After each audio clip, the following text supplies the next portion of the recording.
Good morning to one and all. This is Dr. Vijay Kumar, working as an assistant professor in the Department of Mechanical Engineering from St. Peter's Engineering College, Hyderabad. Today, I am going to discuss about the global and the national energy scenario. It is from Unit 1 of Renewable Energy Sources subject. Let us talk about the energy scenario. Energy is any physical activity in this world, whether carried out by human beings or by nature, is caused due to flow of energy in one form to the other. The word energy itself is derived from the Greek word uh, energon, which means in work or work content. So the work output depends on the energy input. So energy is one of the major inputs for the economic development of any country. In this uh, in the case of the developing countries, the energy sector assumes a critical importance in view of the ever increasing energy needs requiring huge investments to meet them. So let us see the how energy can be classified into several types based on primary and secondary energy, commercial and non-commercial energy, renewable and non-renewable energy, and conventional and non-conventional energy. So let us discuss one by one. So this graph shows the primary and secondary energy. Actually, primary energy resources are those that are either found or stored in nature.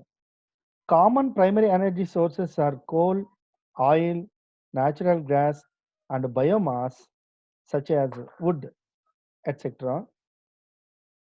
Other primary energy sources available include nuclear energy from radioactive substances, thermal energy stored in Earth's interior, and potential energy due to Earth's gravity.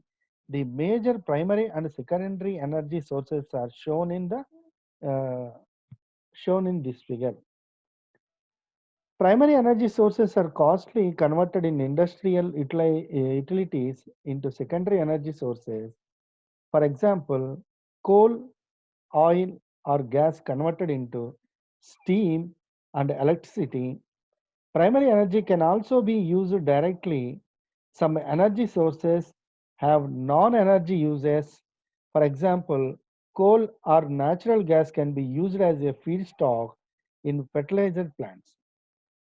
This is- And next one is the commercial and non-commercial energy. So the energy sources that are available in the market for a definite price are known as commercial energy. By far the most important forms of commercial energy are electricity, coal, and refined petroleum products. Commercial energy forms the basis of industrial, agricultural, transport, and commercial development in the modern world. In the industrialized countries. In the industrialized countries, commercialized fuels are predominant source not only for economic production but also for many household tasks of general population.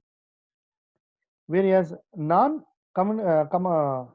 commercial energy, the energy sources that are not available in the commercial market for a price are classified as non-commercial energy. Non-commercial energy sources include fuels such as firewood, cattle dung, and agricultural waste, which are traditionally gathered and not bought at a price used, especially in rural households. These are also called traditional fuels. Non-commercial energy is often ignored in energy accounting. So next classification is the renewable energy and non-renewable energy. Whereas the renewable energy types are geothermal, solid biomass, hydrothermal, wind, solar energy, etc. Geothermal energy obtained by tapping the heat of the earth below its surface. Hot underground water or steam is used to produce electricity. Whereas biogas uh, produced from the waste of the paper and sugar industries, whereas biofuels like biodiesel or biodiesel, ethanol, etc., are derived from the plants. Solid biomass, wood fuel, biogenic portion of municipal waste, certain plants. Biomass may be used in a number of ways to produce energy. So the common methods are gasification, combustion, fermentation, and anaerobic digestion. Actually, India is very rich in biomass, and another type is the hydrothermal energy.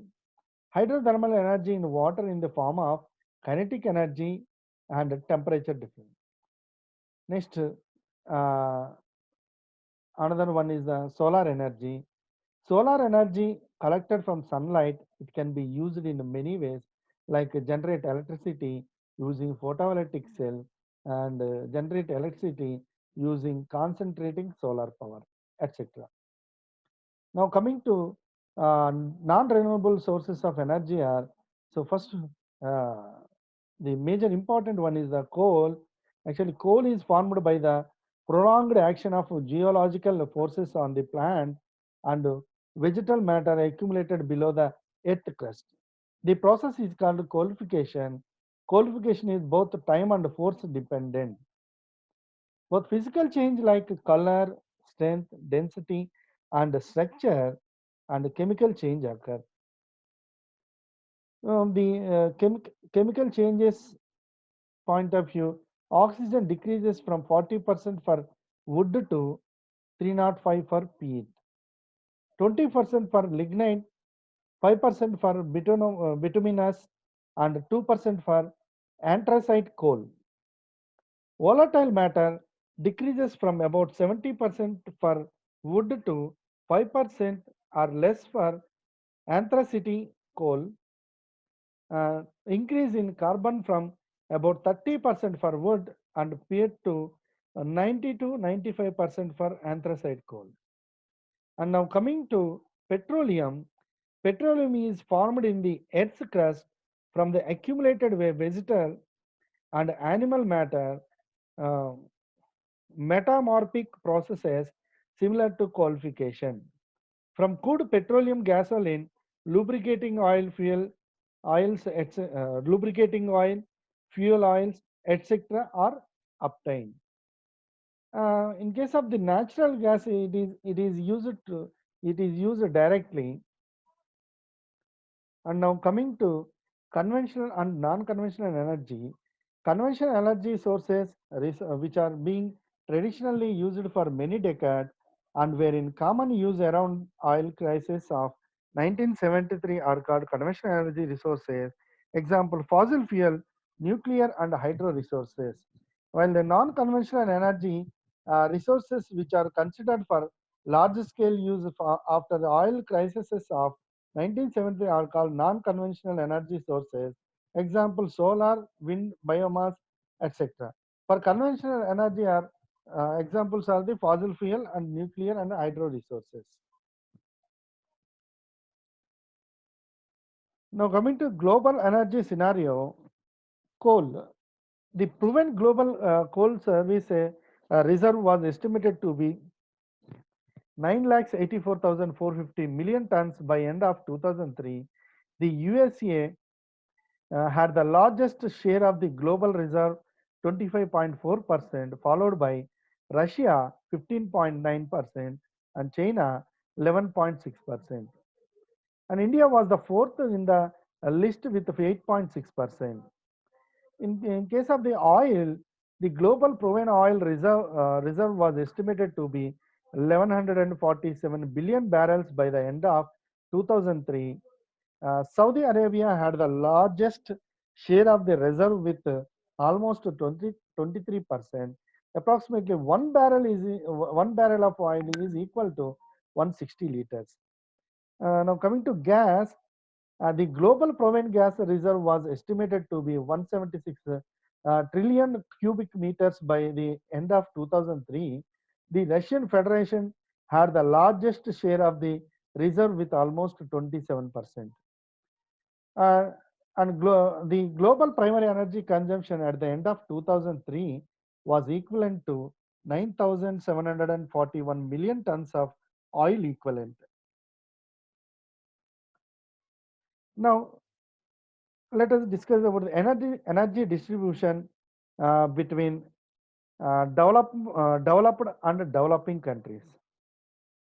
Although 80% of the world's population lies in the developing countries, means a fourfold population increase in the past 25 years. Their energy consumption amount to only 40%, 40% of the world total energy consumption. The high standards of living in the developed countries are attributable to high energy consumption levels.